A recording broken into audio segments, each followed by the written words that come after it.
small recording studio in Manila, capital of the Philippines. Local voice actors are dubbing a Turkish TV drama into English.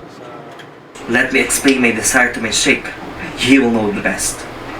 I can already smell the scent of flowers! Hooray! It is obvious that you're looking to excuse your imprudence. This kind of work is on the rise for voice production firms in the Philippines, as high-speed internet makes it easier than ever to transfer audio and visual data across borders. Attention, all voice actors. Another key factor is the country's high standard of English. Platform to showcase your talents. Wait lang. Look here. In the Philippines, English is as common as Tagalog, and both are official languages. It's taught from the first year of elementary school, and many lessons are conducted in English. English is also used in official documents and newspapers. This voice production firm was an early adopter of online work. Open nyo mga mic. Gawin nyo ang favorite sound na animal nyo. Go, mga. Go! Open your mic. CEO Pocholo Gonzalez is a highly successful Filipino voice artist. You just focus on what you love and use technology on your own advantage. And to help more people to become creative, the only way you will be happy is to be creative.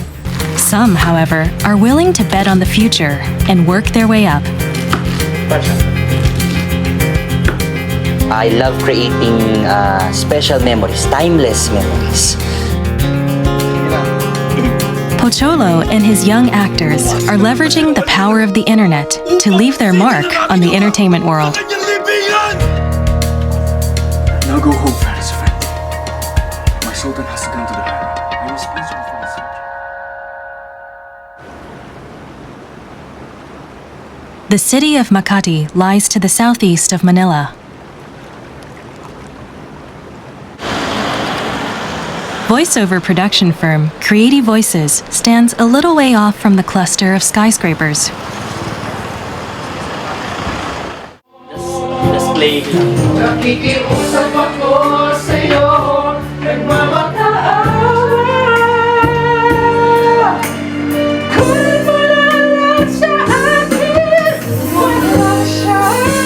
This singer is a young voice acting trainee who has been asked to demonstrate his skills. The firm's 13 employees are all voice actors, including the directors and sound engineers.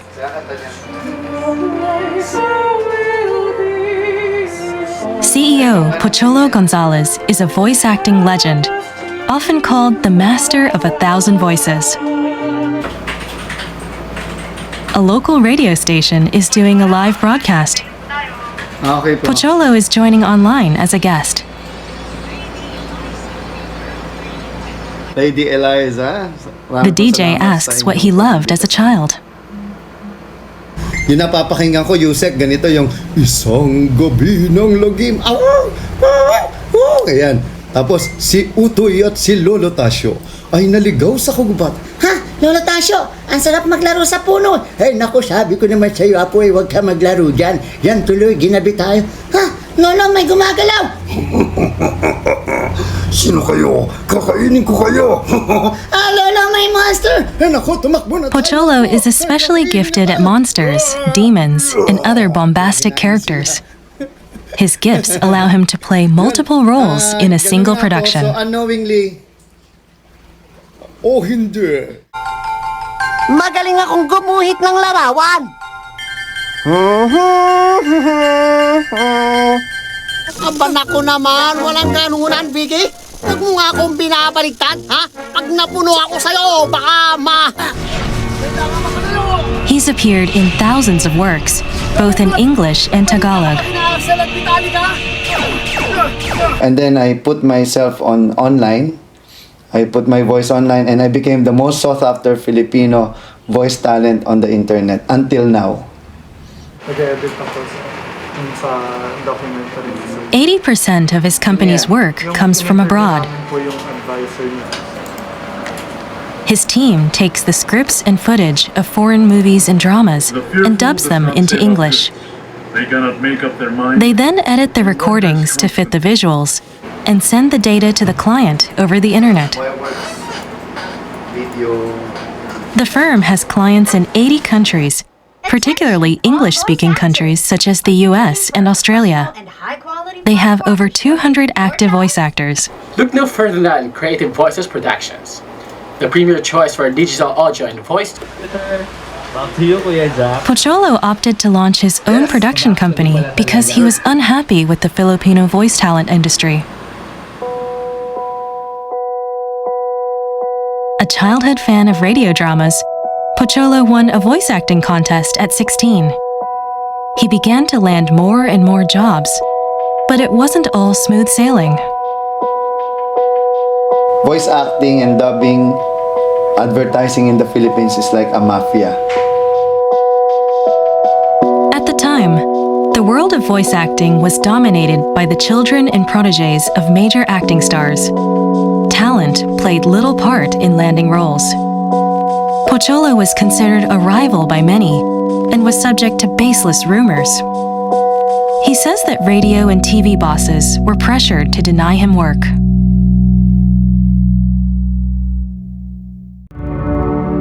Pocholo founded Creative Voices in 2005 to give talented actors a fair chance. He and his fellow directors launched it with just $200 and a single microphone. They wanted to distance themselves from the local industry, looking instead online for international work.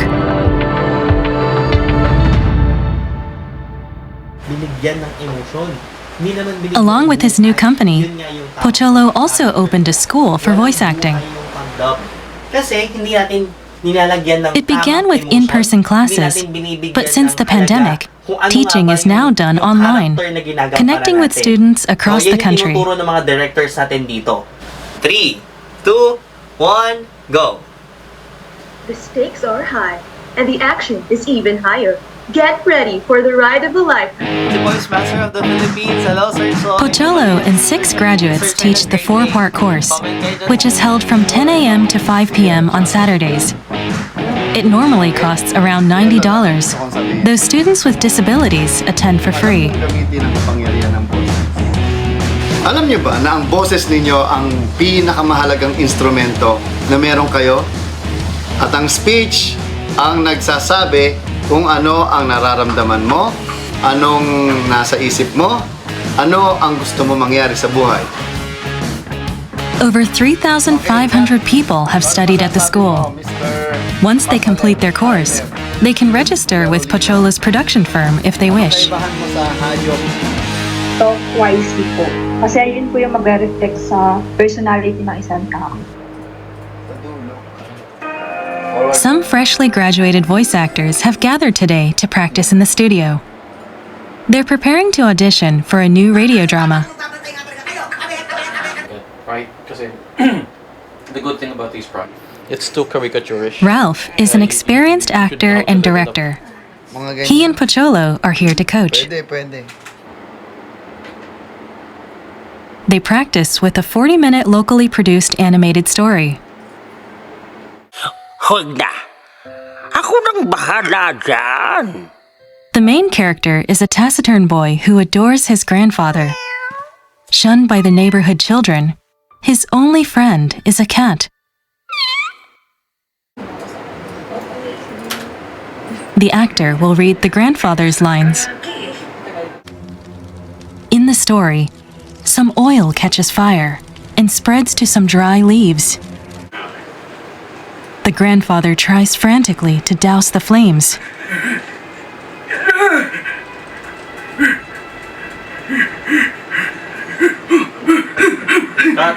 Uy! Ba't tumatakbo dyan? Ay, sorry. Hindi pala. And don't run because the vibrations yung pag-stump mo will be heard on the microphone. The microphone is sensitive. While carrying water, the grandfather mistakenly treads on the kitten, and it is killed. Inaudible.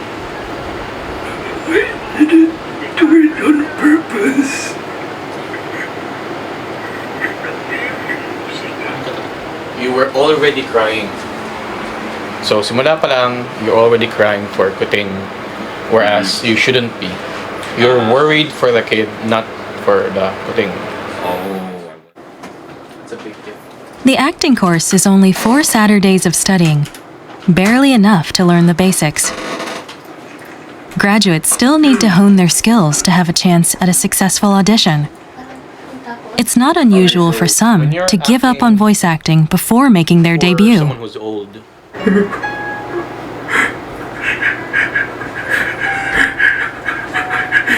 Okay. Good. Wrap up. Good job. Pochology yan. Walang tao nagsimulang magaling. Naging magaling. Ay, nagsimula lang kaya naging magaling. So tayo, magaling tayo kung sisimulan natin. Alright?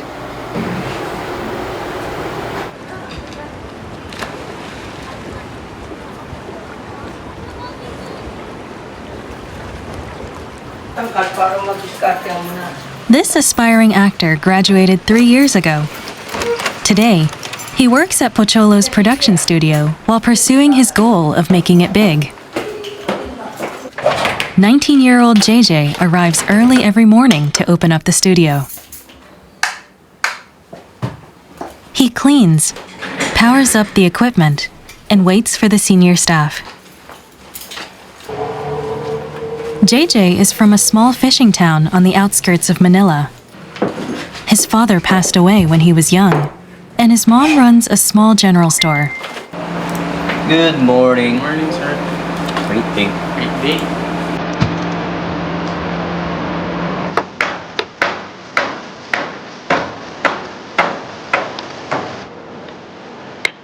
JJ trains alongside coach and voice actor Brian, who graduated a year before him. They share an apartment close to the studio. Pocholo pays for their food and rent.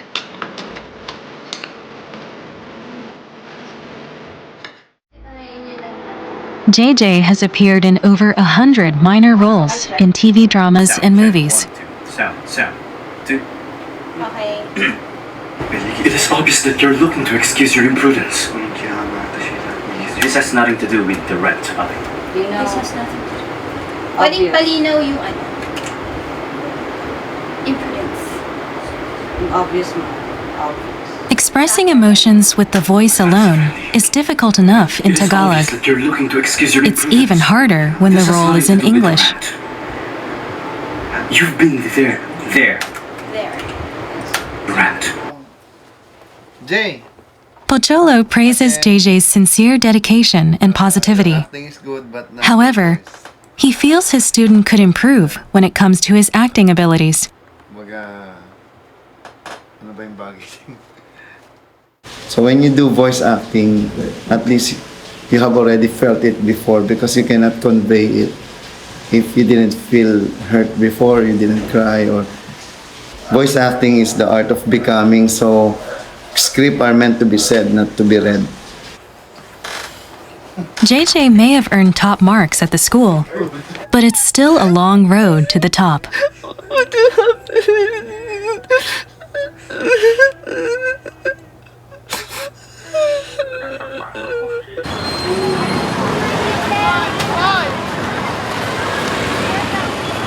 Pocholo believes that diverse experience is vital for the training of young actors.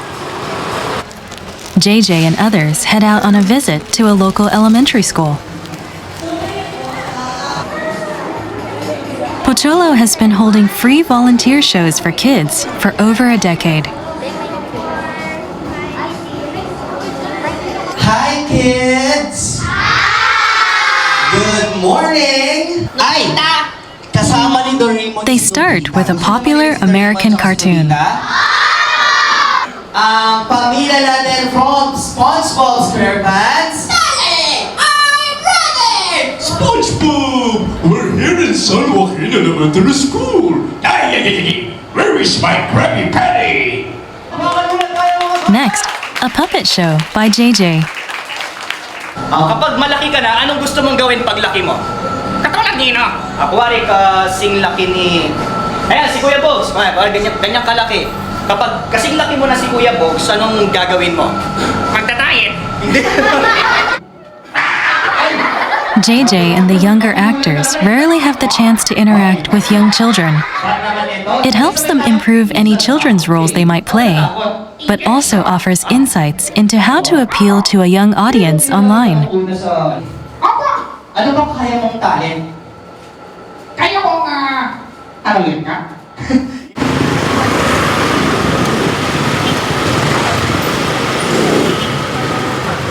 So, ano mo na, kunwari dito magtuturo. Taking part in Pocholo's voice acting school has changed the lives of some students. Eh, buhay ng bangko. Today, they're holding a special in-person class. Ay! Hoy! Welcome! Yes, palakpakan na si Manette. Hoy! Oh, welcome. Welcome. Manette Mahinay is known as the first blind voice actor in the Philippines. I would like to introduce to you Pocholo asked her to talk to the students about how she overcame various challenges to succeed as a professional. Story. Paano ka nagdadub as visually impaired? Kasi syempre, you have to, if you're not visually impaired, I'm listening my scripts through my phone. Kumbaga doon ko siya binabasa. And then, katulad ng ginagawa ni Direct Alan, ibabato niya sa yung linya or ng mga directors.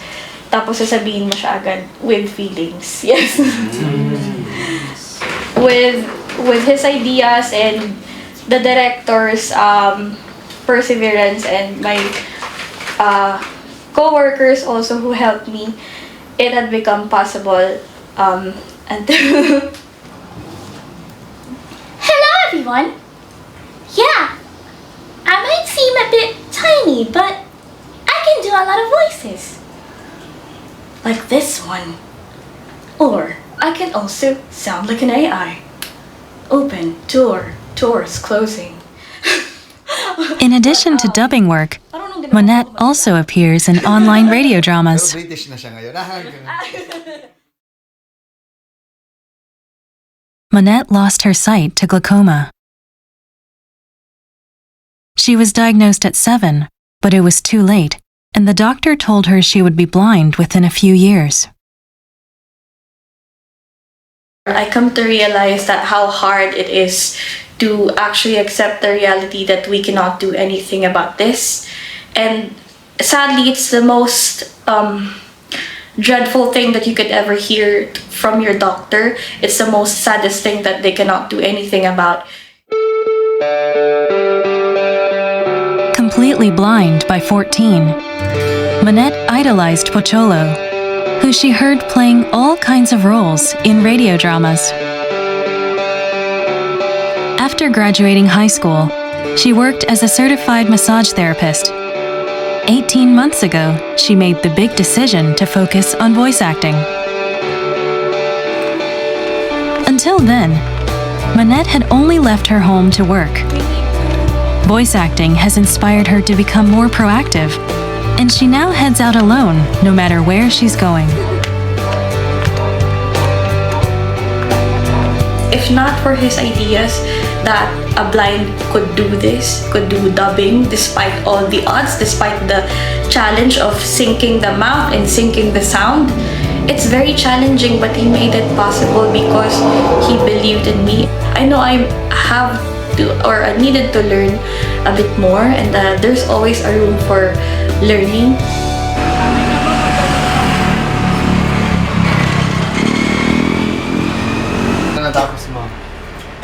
Today, Pocholo devotes all the time and energy he has free to training young actors. This pivot was inspired by the darkest moment of his life, which he faced in 2022. He suddenly lost his voice. A visit to the hospital revealed that he had developed polyps on his vocal cords. Doctors told him that there was a chance he'd never speak again. Too much abuse of my voice. For the past 30 years, I've been using it, using and abusing it at the same time. I feel so sad and depressed. And I felt a lot of pain and suffering.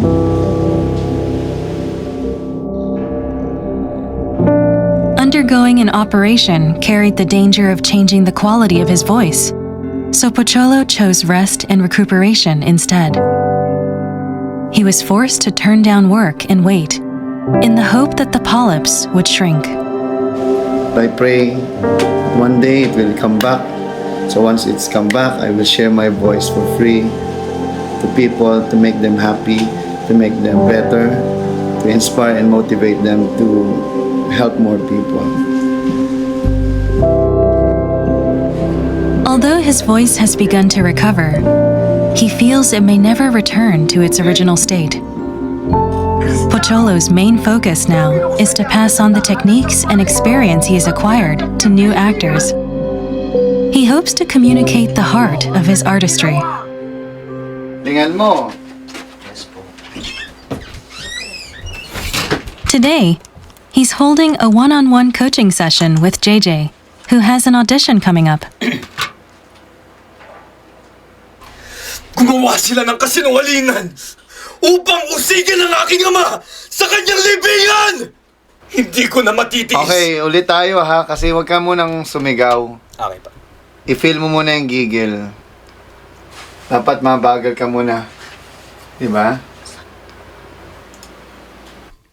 Ngayon niyo sabihin sa akin kung kasalanan ba na ipagtanggol ko ang aking ama hanggang sa kanyang libingan! Okay. Medyo bigatan mo ha. Yung, huwag kang sumigaw, masisira boses mo. Yung pigil lang, kasalanan bang? Ganon. Okay pa. Hanggang, yung gigil, dapat maramdaman ko yung galit. Sige. Okay ka na. Sikat ka na niyan.